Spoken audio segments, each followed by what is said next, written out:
Well, thank you, everyone. Thank you, and thank you for your patience as we continue to try to have this great series in both English and Spanish. And thank you. So welcome to everyone that's here. And we're glad that you can join us for this second session of our three-part series, The Company of Charity in the Community of Earth, co-sponsored by the Sisters of Charity of St. Elizabeth and the Sisters of Charity of New York. And we're grateful that Elmer from Ennis Translations is with us, providing simultaneous translation. Father Terence Moran, Terry, needs no introduction to those of us in the Company of Charity. Many of us know Terry as Director of the Office of Peace, Justice, and Ecological Integrity for the Sisters of Charity of St. Elizabeth. And Terry, a special welcome. And thank you for the opportunity to hear your insights and reflections. So as we begin, I invite all of us to just take a moment to be in touch with the energy of love that is deep within us. The energy of love pulsating through our bodies, through the universe, and through the land, opening new paths of relationship to the divine, leading us home. Thank you, Terry. Okay, I add my thanks to Carol, to all of you who came back for even more for session 2. And as I'm sure you know, oops.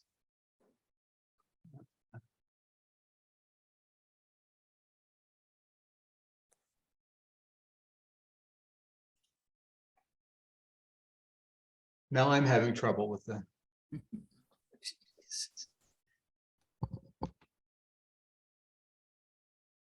slideshow.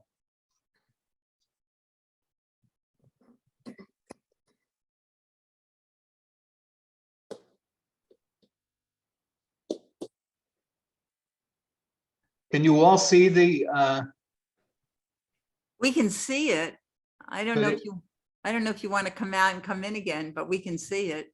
yeah, it's not full screen though, right? No. All right, let me see if While you do that, we can see each other. Hello, everyone.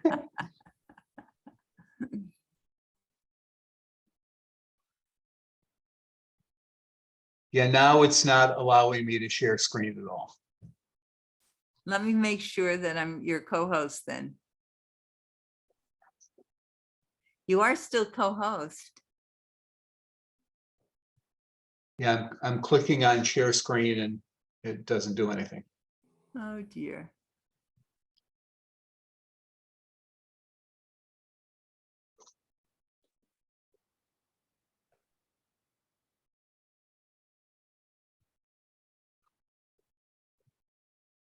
Sister Carol, you can remove Elmer at I Love Jesus as co-host if you wish.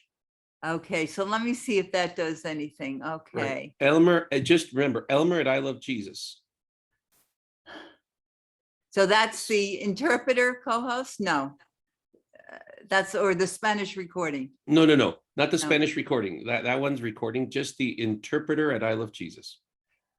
Okay, so the interpreter at I Love Jesus, and you'll still be able to interpret though? Oh, I'm taking you off as co-host. Okay. That's it. Remove co-host permissions. Okay. Terry? Awesome job. Okay, good. Terry, does this help you? No. I click on share screen and nothing happens. Okay, you know what? I'm going to take you off being co-host for a minute and see if that helps. Okay, so I'm going to remove your co-host permissions. See if that helps you. Well, you know what, Terry? The other thing is that I can also, and you can tell me when to move it. Okay, yeah, because you have the PowerPoint. No, it's I click on share screen and it doesn't do anything. Okay, so let me just, I'm opening it up. Okay. Okay. Okay, so this.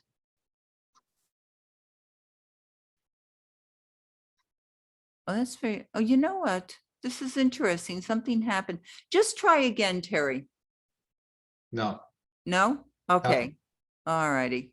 So I definitely can do this. It's gonna come up now.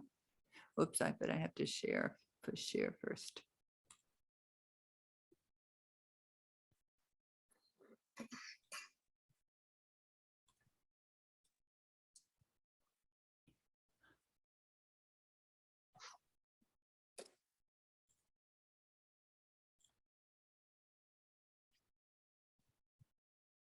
How's that, Terry?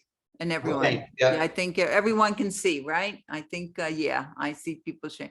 Okay, we are on our way. Thank you, Terry. And you just tell me when to move on. Next slide. Okay. So the theme of our gathering, now that we're moving, is coming home to our bodies, coming home to the land. And I think, often we feel helpless and even paralyzed in the face of the enormity of the climate crisis that we're facing. And add to that all the other crises that we're facing on a national level, a cultural level, a religious level, the crises in our personal lives.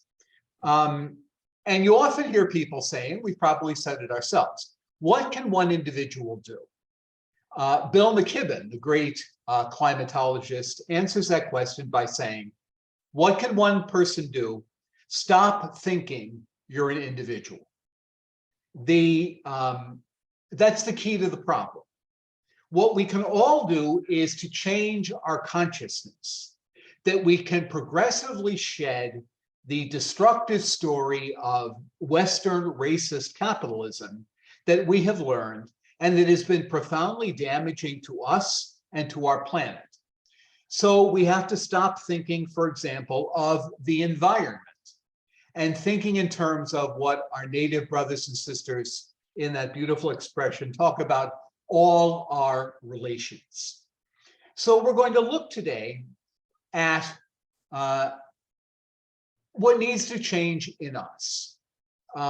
We may not be able to invent a machine to take the carbon out of the atmosphere, but we can change the way this destructive story has impacted and colonized us. Next slide, please, Carol.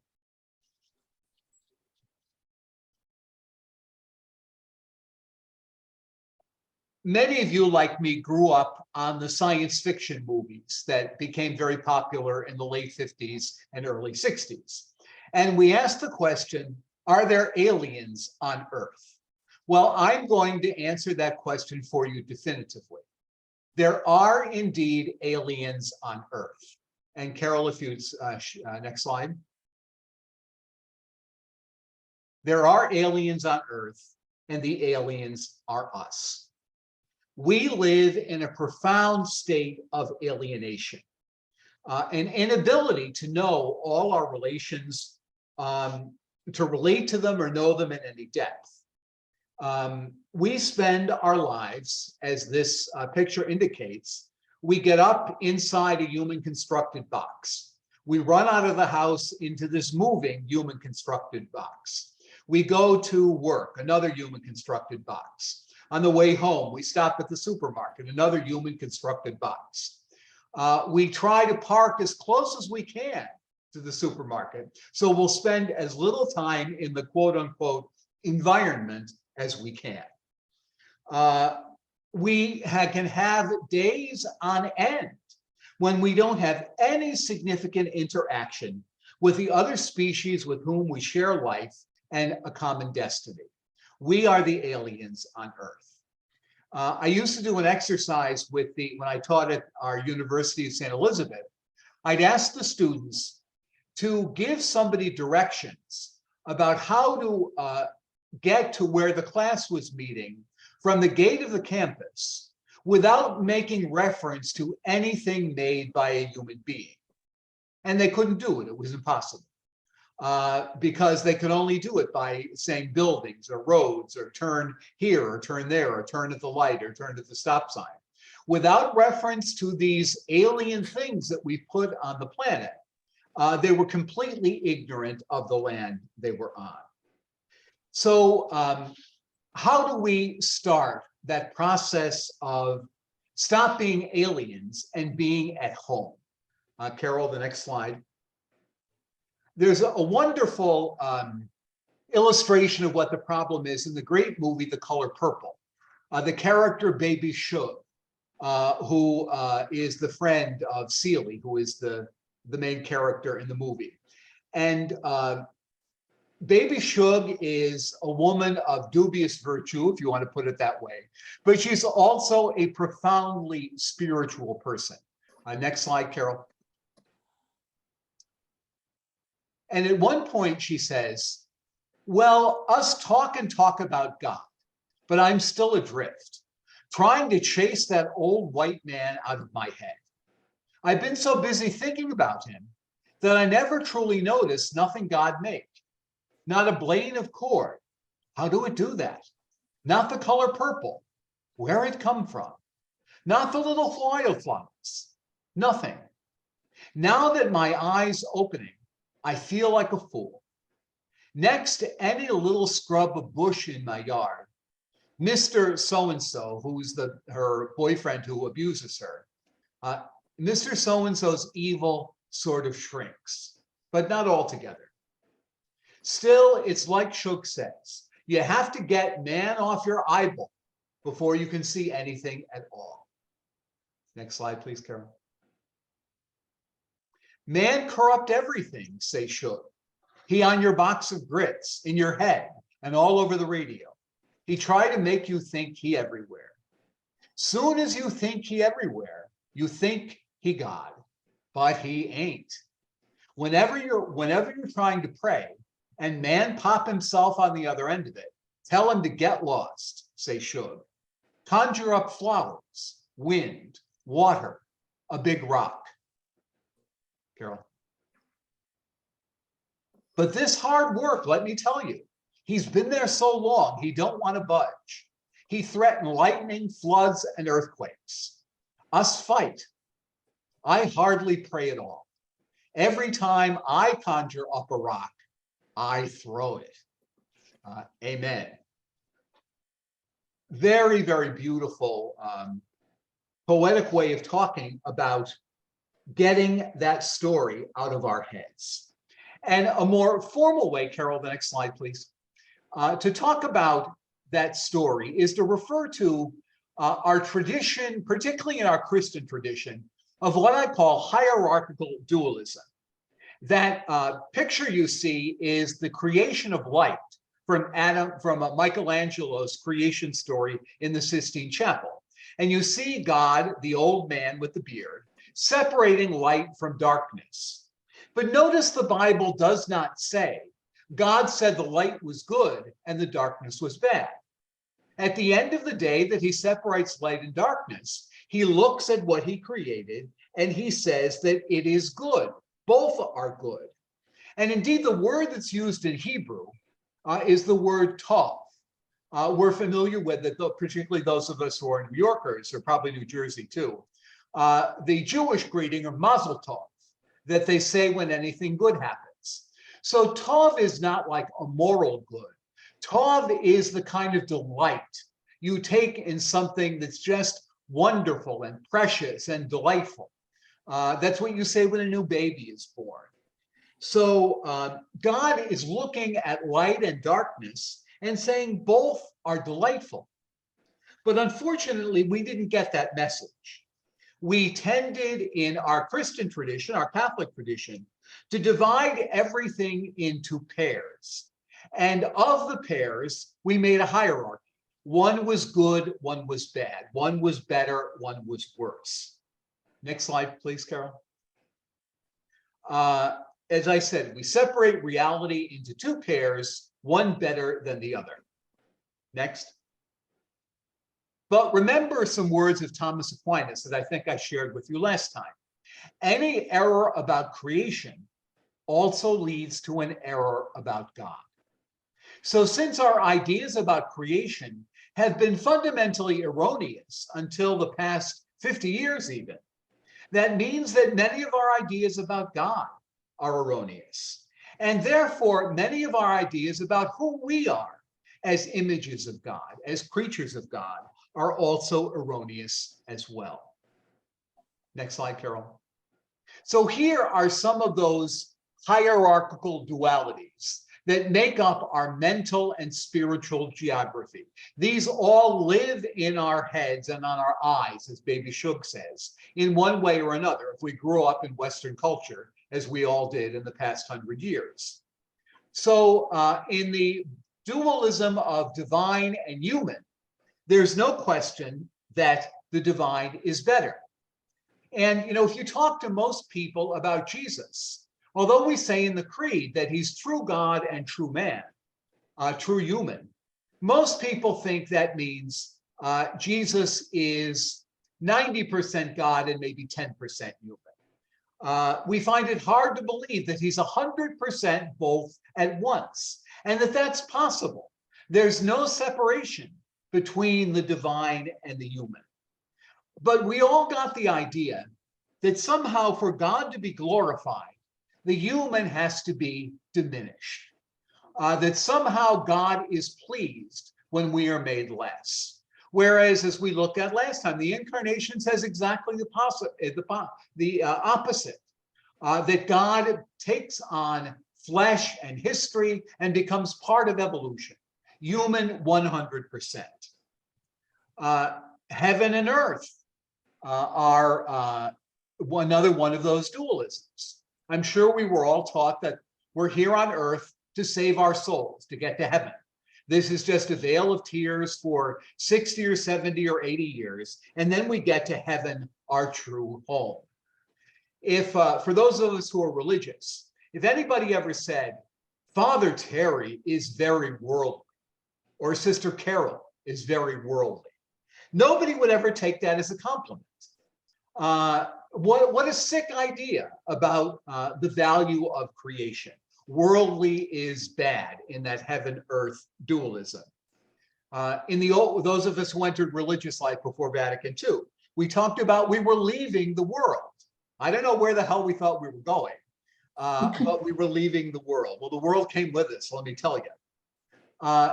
Isn't it so typical that in most gatherings, if you tell people, let us pray, people will bow their heads and close their eyes and go inward, shutting the world out, because the world is fundamentally a distraction.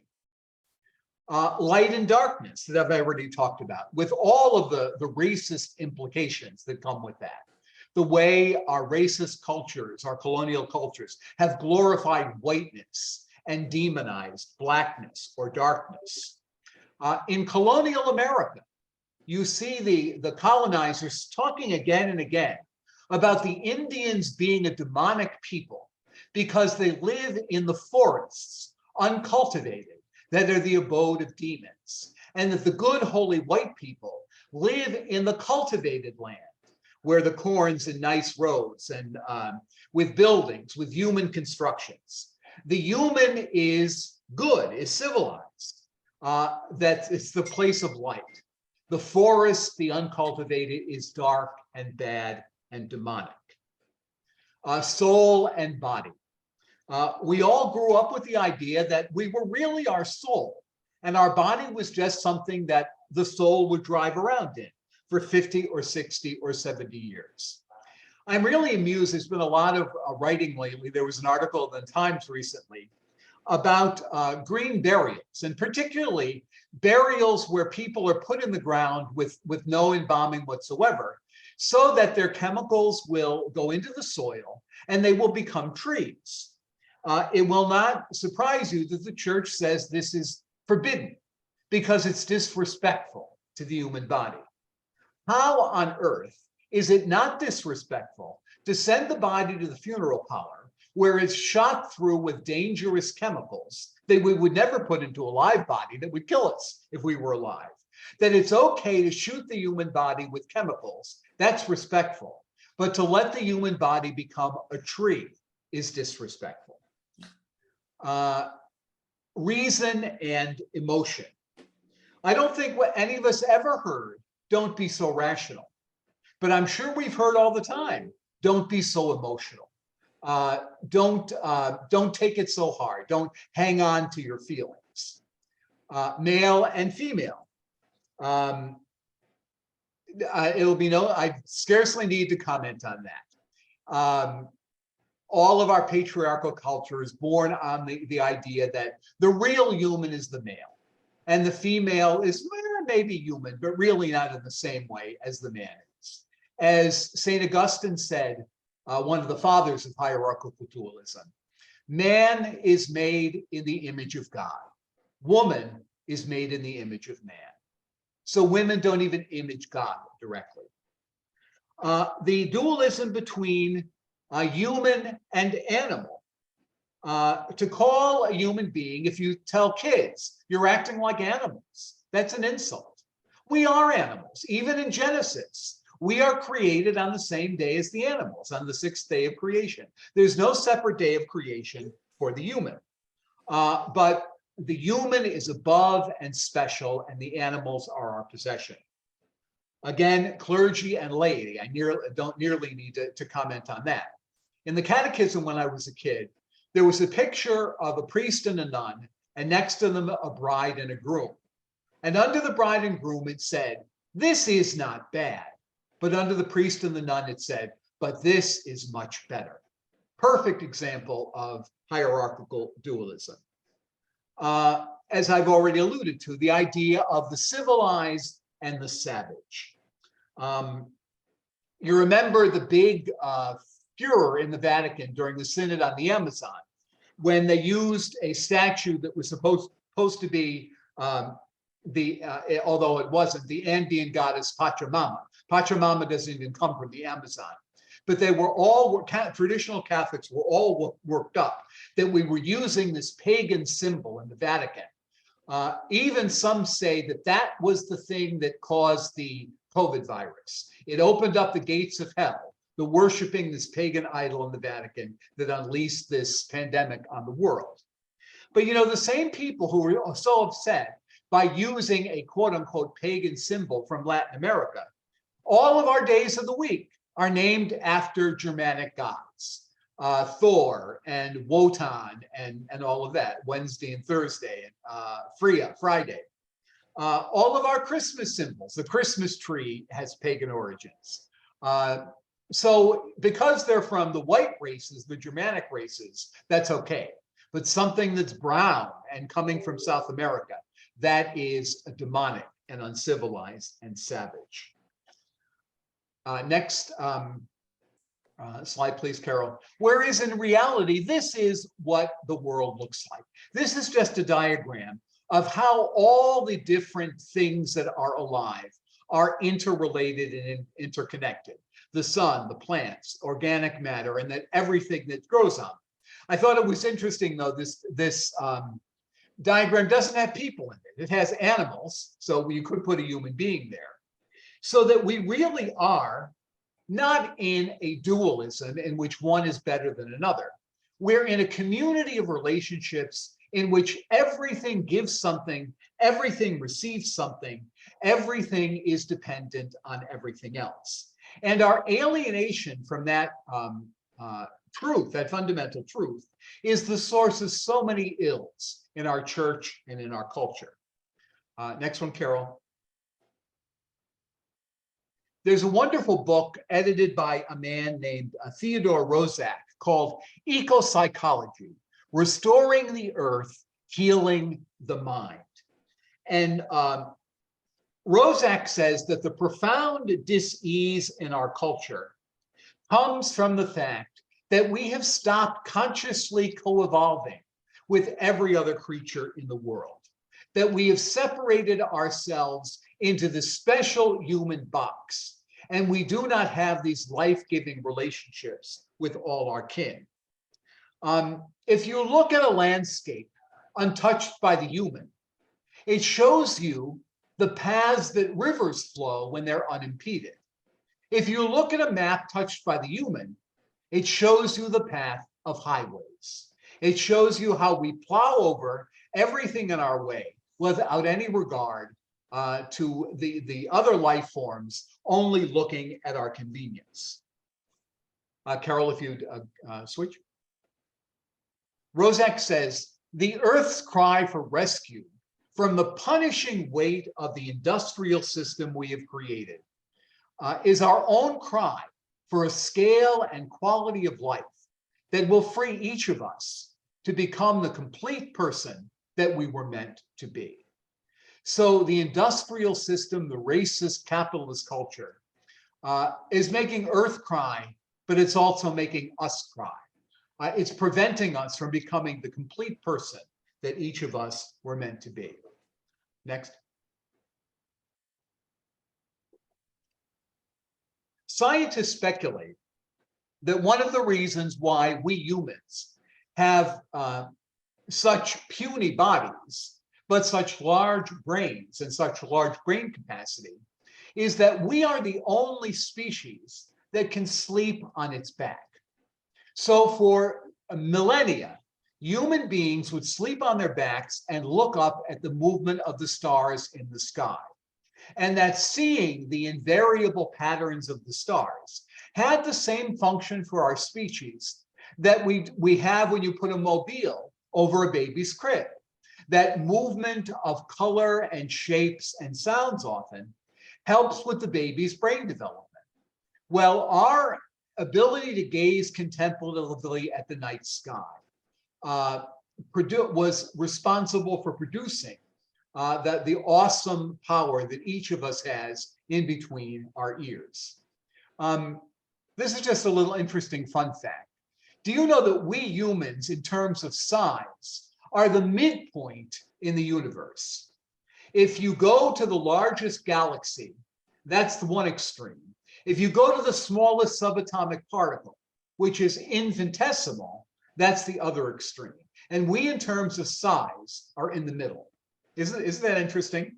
So we, puny size, really, because of this ability to co-evolve with nature, have developed this incredible capacity to think, to reason, to speak, to imagine, to dream. Next, Carol. Thomas Berry says, our relationship with the earth involves something more than pragmatic use, academic understanding, or aesthetic appreciation.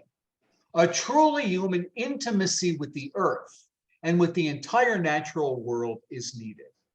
Our children should be properly introduced to the world in which we live. So a truly intimate relationship with earth is the only thing that produces healthy human beings. Next one, Carol. Our title, Coming Home to the Body, Coming Home to the Land, therefore, those are really the same process. They're not two different processes. There's a wonderful Jungian psychologist whose face is up there now, a man named James Hillman. And I would think of your answer to this question, even though I can't hear your answers. But ask yourself, where do you start, spatially speaking, geographically speaking?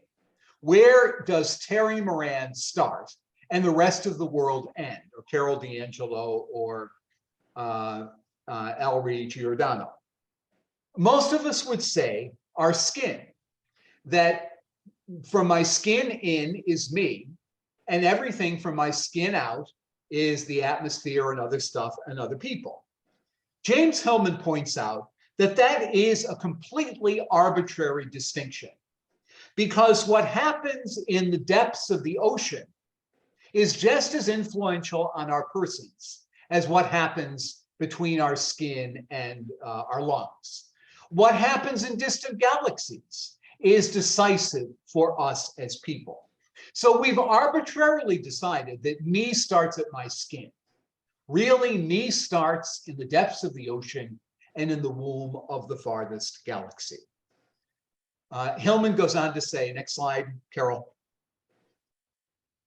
We've had hundreds of years of analysis, psychoanalysis, he means, and people are getting more and more sensitive, and the world is getting worse and worse. Perhaps it's time to look at that. We still locate the psyche inside the skin. You go inside to locate the psyche. You examine your feelings and your dreams, they belong to you. Or it's interrelations, interpsyche, between your psyche and mine. That's been extended a little bit into family systems and office groups. But the psyche, the soul, is still only within and between people. Carol? What's left out is a deteriorating world. So why hasn't therapy noticed that? Because psychotherapy is only working on that inside soul. By removing the soul from the world and not recognizing the soul is also in the world, psychotherapy, and I would say religion, can't do its job anymore. The buildings are sick. The institutions are sick. The banking system's sick. The schools, the streets, the sickness is out there. The world has become full of symptoms. There's pathology in the world. And through that, we're beginning to treat the world with more respect.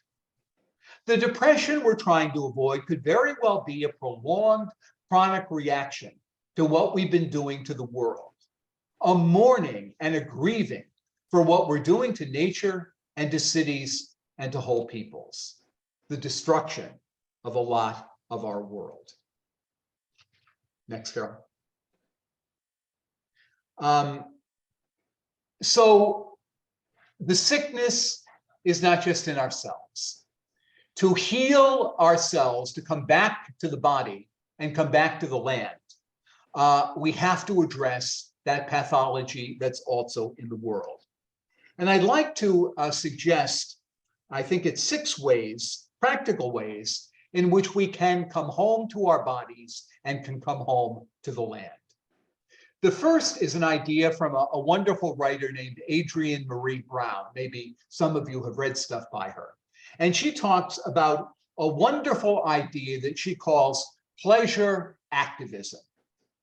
Next slide, Carol.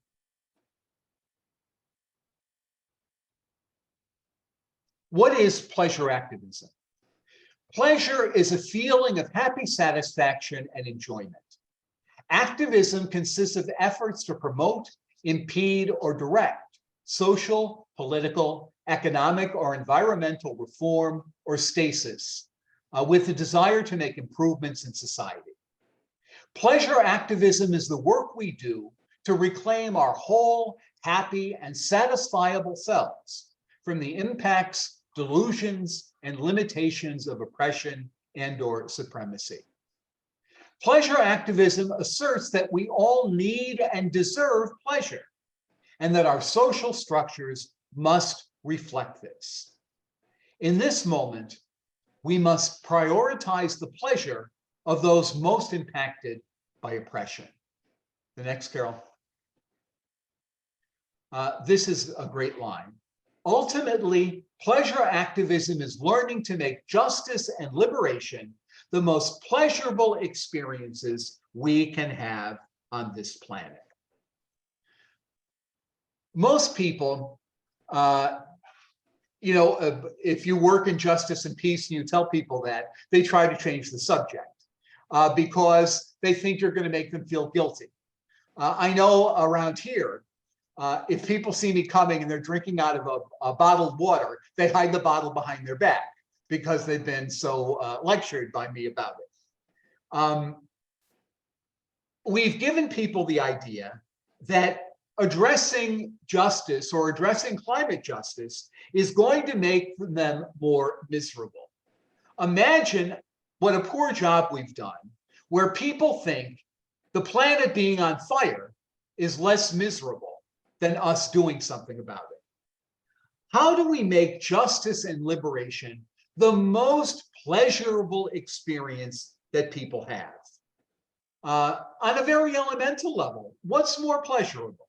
A beautiful tomato fresh off the vine, or one that flew in a cardboard box from Chile to your local ShopRite? we have to help people to discover that joining together in the great cause of our time, the great work, is one of the most pleasurable experiences we can have. So we have to ask ourselves, do people go away from our meetings with a greater sense of pleasure, with a greater sense of being energized, or do they go away feeling just more depressed and more de-energized? It's a big, big challenge for us to look at. So pleasure activism. Next, number 2, Carol. I'll read this poem in a moment, but this one is organized around the idea of a Buddhist thinker called Rod Owen. And he's an African-American Buddhist teacher. And he says, trauma is the inability to live in the body. If you have experienced trauma, it affects your ability to be your body. Now, that's true for the personal traumas we have, but it's true for all of us because of what James Hillman said, that trauma that's in our planet. Because of it, we're unable to really live in our bodies. This poem that's on the screen is by an Episcopal priest, an Anglican priest from England named Janet Morley. And she's talking about the bodies that most of us on this Zoom have. It says, the bodies of grown-ups. The bodies of grown-ups come with stretch marks and scars, faces that have been lived in, relaxed breasts and bellies, backs that give trouble, and well-worn feet, flesh that is particular and obviously mortal. They also come with bruises on their hearts, wounds they can't forget, and each of them a company of lovers in their souls who will not return and cannot be erased. And yet I think there is a flood of beauty beyond the smoothness of youth. And my heart aches for that grace of longing that flows through bodies, no longer straining to be innocent, but yearning for redemption. Look at the picture of that woman there. She certainly has a body of a grown-up, but isn't it beautiful? The worn hands, the wrinkled face, those eyes that you can tell have seen plenty.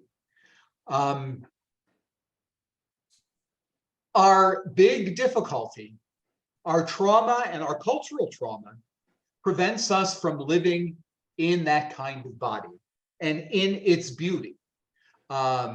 Big challenge for most of us at our age. I once read an article by a woman who had been a mountain climber and had climbed Mount Everest, and then got a debilitating disease, which made her nearly paralyzed. And she said, the same attention and effort and energy that I used to use on mountain climbing now is required to button my sweater. We would look at that and say, isn't that a shame? Why don't we say that her buttoning her sweater is just as much a heroic feat as when she climbed Mount Everest? Really living in the body that she has at that moment. How beautiful that is. How awe-inspiring. Just as awe-inspiring as climbing Mount Everest. That doesn't only apply to our individual bodies. It also applies to our corporate body. Carol, if you go to the next slide. This is a picture that I'm sure you've all seen when the Sisters of Charity of New York were at their most vigorous as a corporate body. This is in, I forget what year, in 67 maybe, when the Sisters of Charity marched in the hundreds, the Sisters of Charity of New York, for civil rights through Harlem. It was the most impressive sight when the median age of the community was probably in its 30s, when there were these hundreds and hundreds of people who could descend on the streets because Mother said so, Mother can say so now, but we don't behave. The corporate body seemed very strong then. That's not our corporate body anymore. But if you look at the way our styles of meeting, our styles of governance, our committees, we still chug on pretending that we still have those same bodies that we had in 1967. When will our corporate body, how will the future of religious life, for those of us who are religious, value pleasure? Have you ever had that on the agenda of an assembly? How are we going to make our lives more pleasurable? I doubt it. But we come out with these absolutely impossible to fulfill direction statements that has no bearing to the corporate body often. How will the future religious life value rest?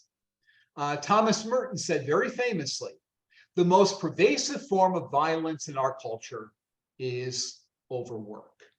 Not the bomb, not wars, not all the other stuff, overwork. How will we value breathing, deep breathing, being in touch with our body that way? One of the most beautiful things, I'm an associate of the Sisters of St. Joseph of Peace.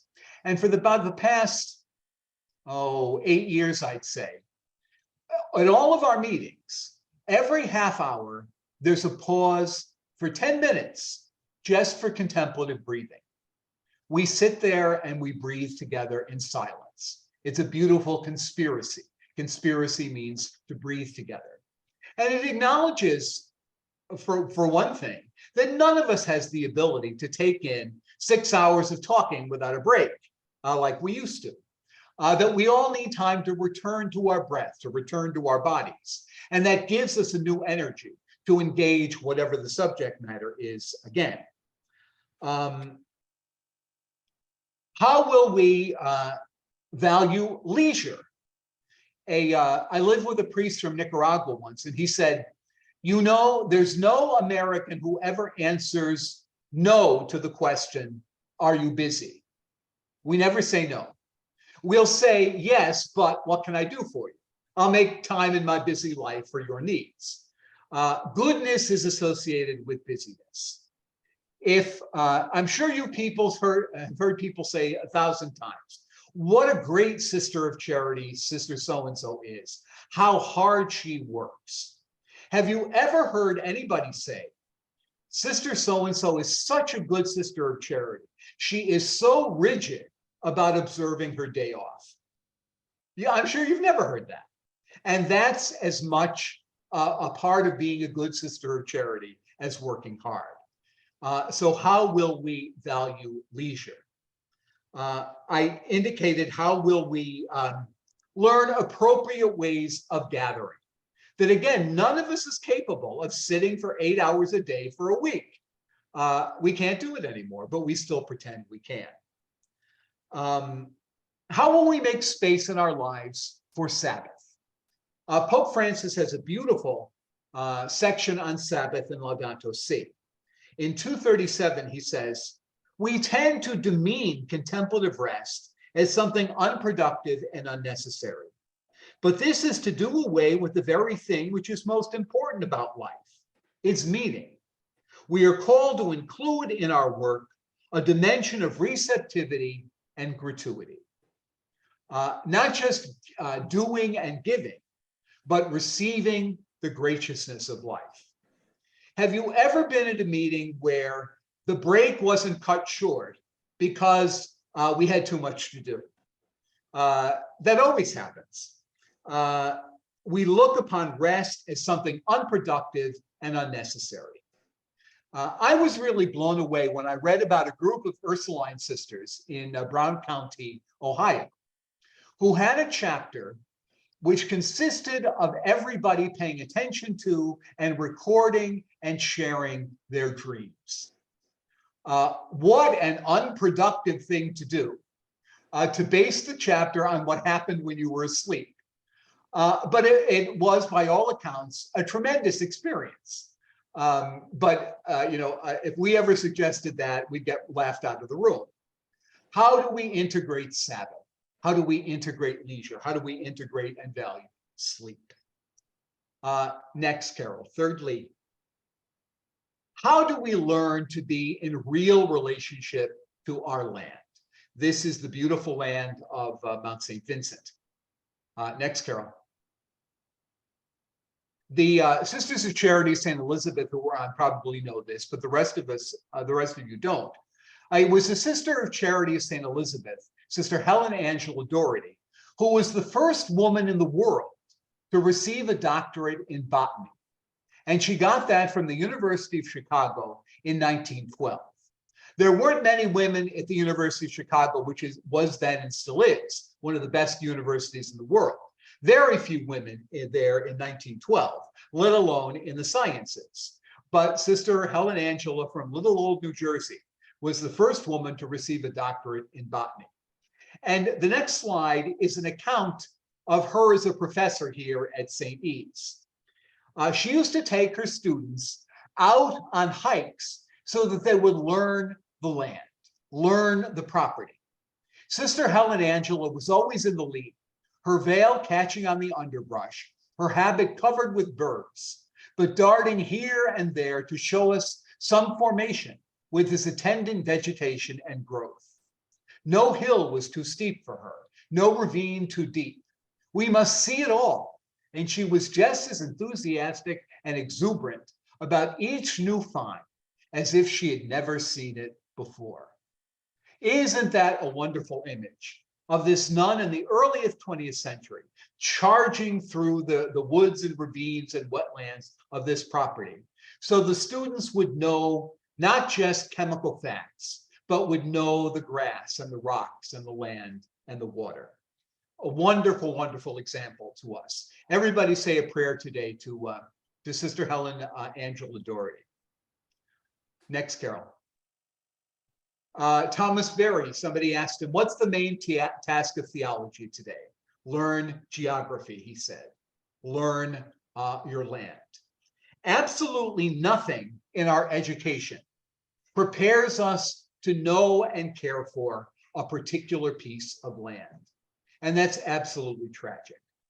When you think of our pre-civilized ancestors, the proto-humans, quote unquote, before civilization, everyone knew everything he or she needed to know to survive.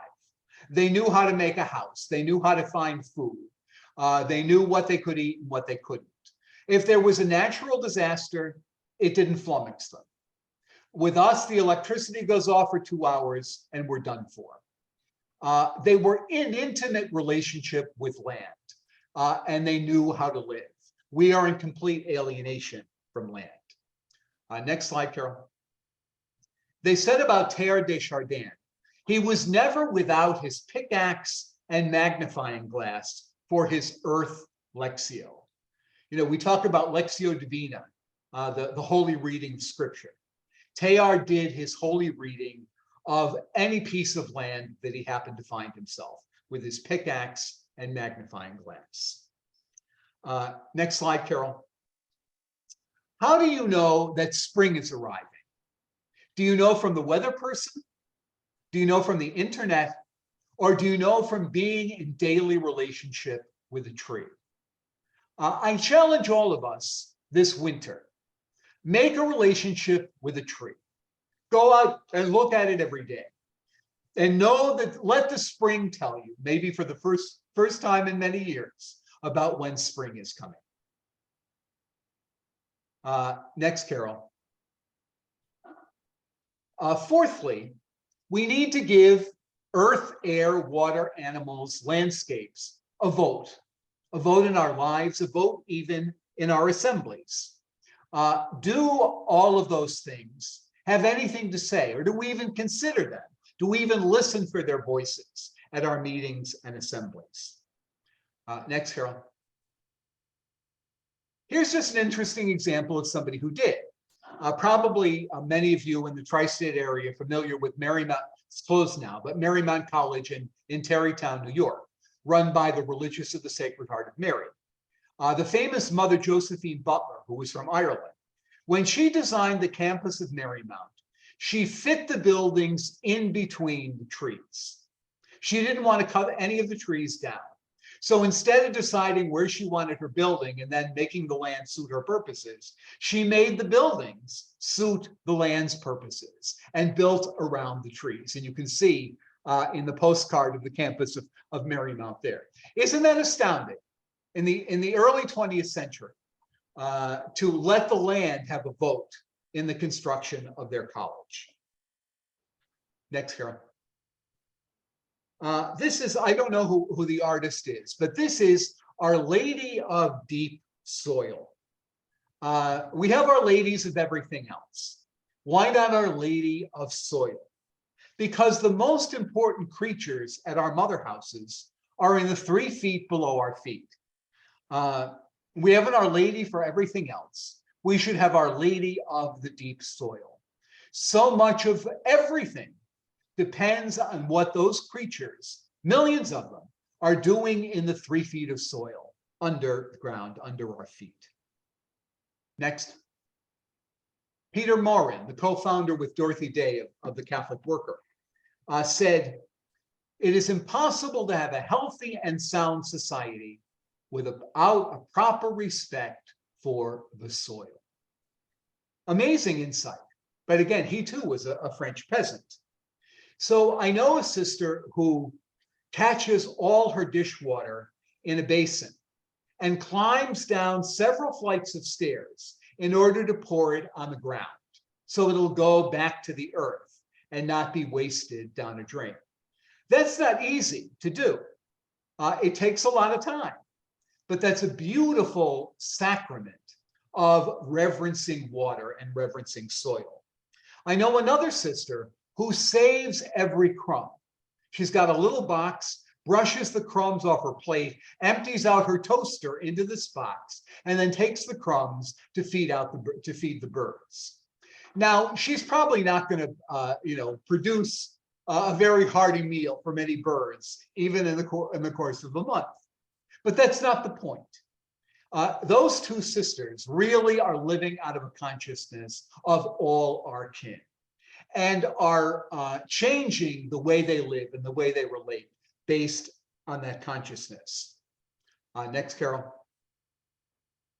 I hope you're all familiar with that wonderful group, Nuns and Nuns, N-U-N-S and N-O-N-E-S, where a bunch of young people who aren't interested at all in formal religion are forging relationships with women religious.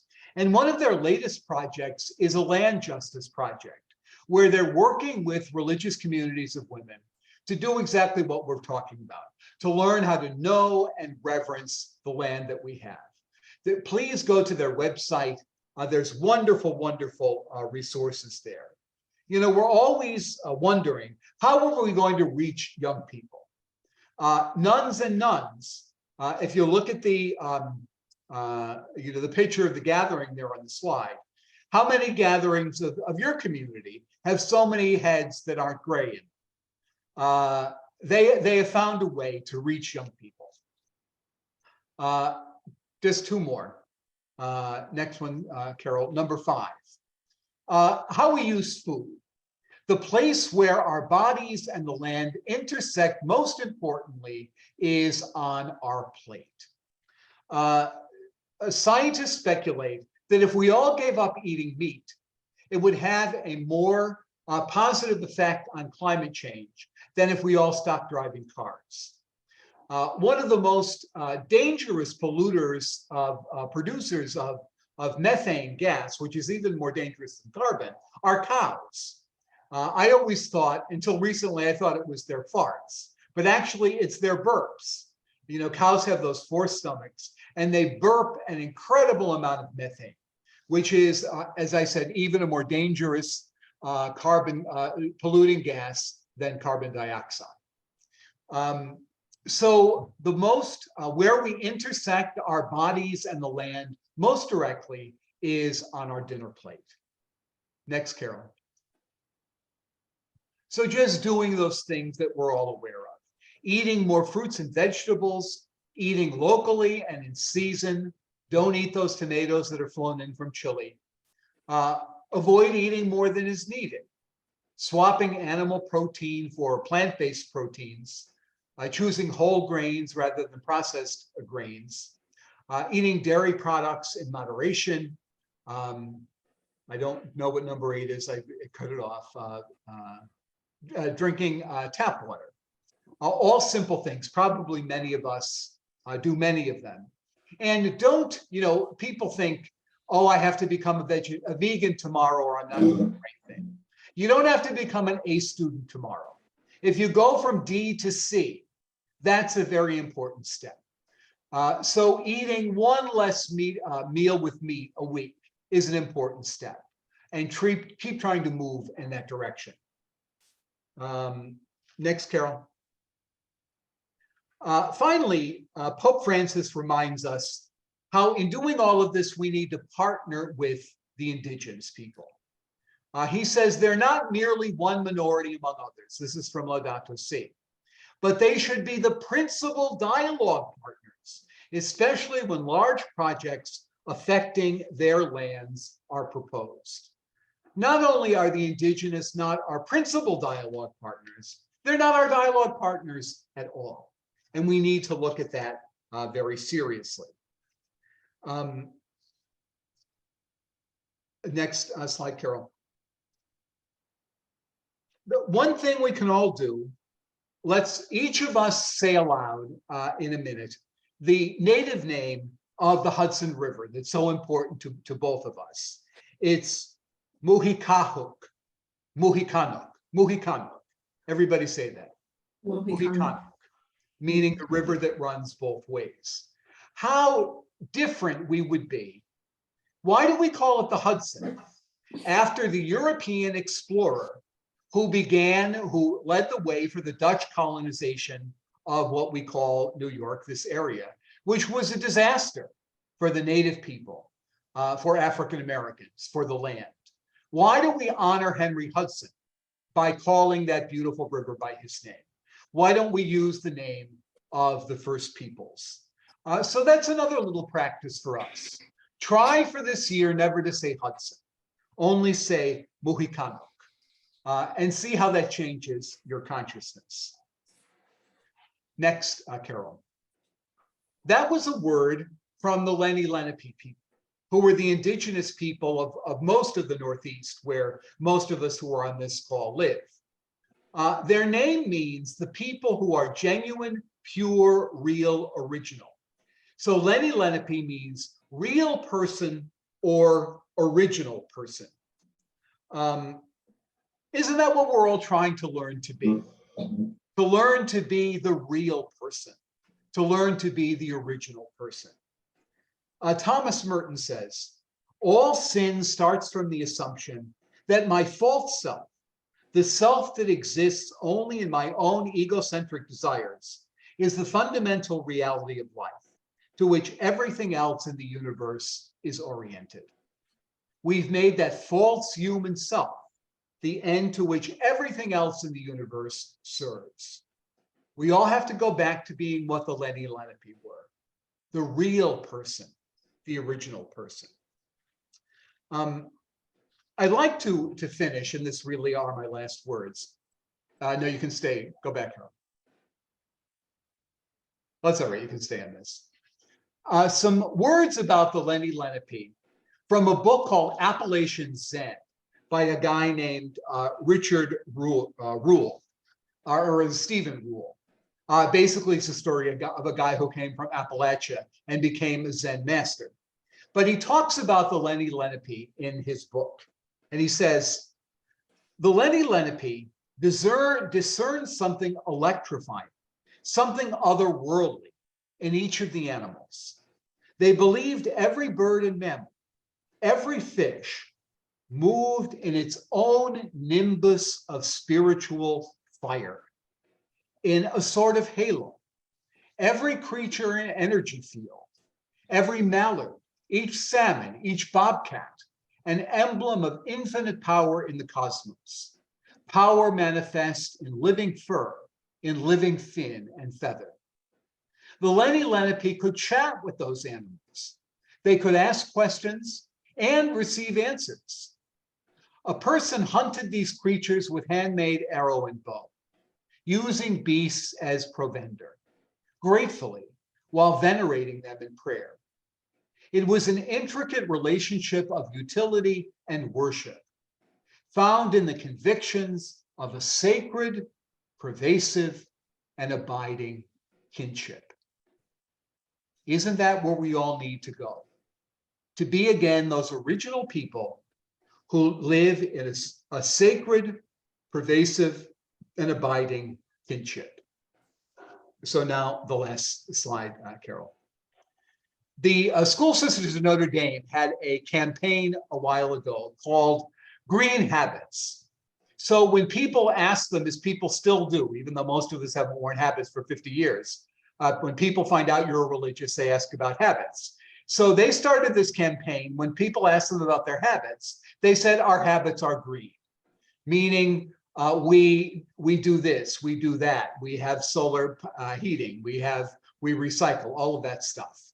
Our habits are green. So as my final words, that's what we all need to do. We all need to have that green habit campaign. G.K. Chesterton said, the vow is to the person what the song is to the bird, the sound by which we are known.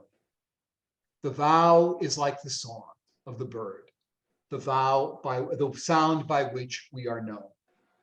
So what, my friends in the company of charity, what are the sounds by which we are known? The vow is for us what the song is for the bird. By what sounds are we known? Okay, well, I'll stop making sounds for a few minutes. We started a little late because of the technology problems, but maybe we could take a few minutes. If people have any reactions or questions or arguments, I'd be happy to entertain them. And just to remind people, you will probably have to unmute if you want to say something. And if you know how to raise your hand, that would help. Terry hopefully will be able to see it. And if you don't see someone, Terry, I'll mention it. Okay.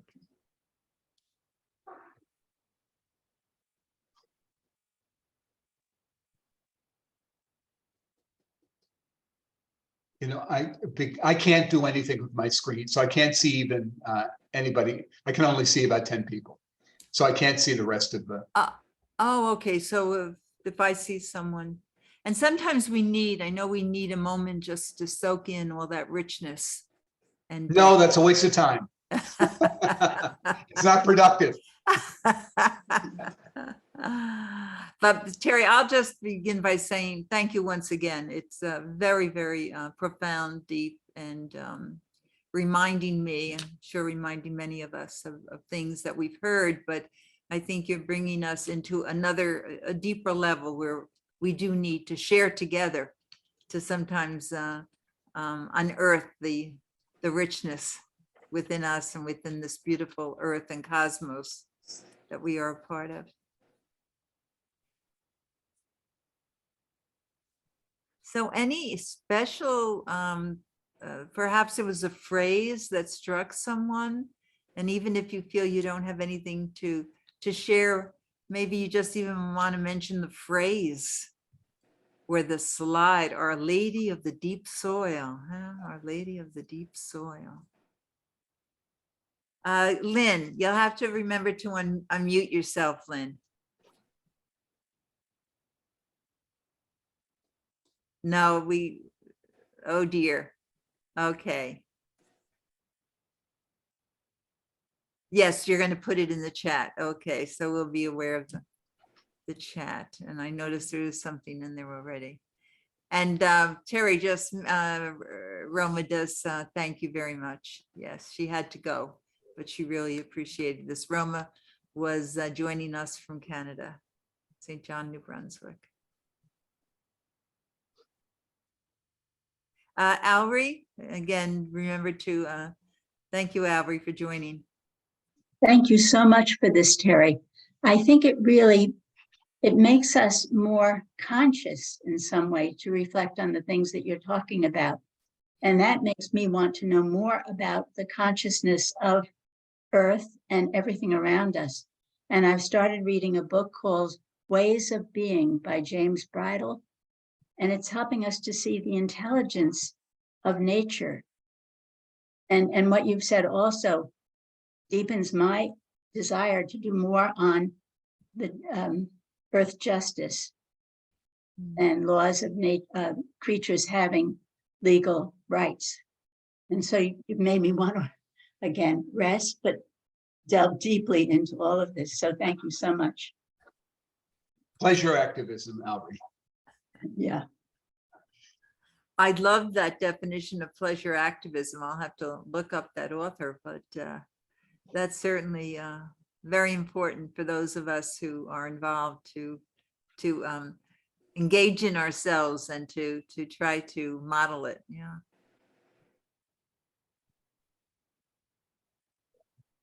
So any other thoughts? I want to thank you. I'm gonna, I think when I send out to the groups that got this invitation, and I see, and I think maybe one or two that I don't know probably are part of Terry's group, you'll get the PowerPoint presentation and the link once we, the link to the recording. But, I certainly am going to especially review the slides. But one of the phrases towards the end, that sacred abiding kinship. What does that mean? Sacred abiding kinship, and how for me to even just sit with that phrase and make it a refrain. And then, as always, Tom Barry, isn't he so, he's so challenging and inviting, and has helped us to see what does it really mean to have a more intimate human relationship with the earth. So I thank you for that slide, and we'll talk about it. And some of those beautiful pictures, the quote from Teilhard, where the quote about him and that great sculpture, that was really very good to see. Yeah, and be reminded of these great people who have led the way in helping us understand what it means to be human in this large cosmos that we're a part of. So any other comments? No, okay. So again, I want to thank you all. I want to remind everyone that our next webinar is February 2nd, Thursday, February 2nd, also at 3 p.m. Eastern Time. And it will be a little bit more focused, but I think even those who aren't part of the charity family will find it as helpful. It'll be Gifts from the Heart of Vincent, looking at the traditional Vincentian virtues through an ecological lens, can release new energy for living the charism of charity. So I know I look forward to that. And also, I'm sure most of you on this call have either Terry or my email address. If you have suggestions, February 2nd will be the last of the 3rd. If you have suggestions on how do we continue to explore the charism of charity in the community of Earth and go deeper into our own relationship as humans with the Earth, with the cosmos, please share with us, because this is something that we would like to be ongoing. Okay, so thank you very, very much. Oh, thank you. And thank you very much, Elmer. Thank you. Thank you. Yeah, everyone, if you want to stay on for a few minutes, if anyone wants to unmute or say anything, feel and say hello to anyone. Thank you. Feel free. Thanks, Terry.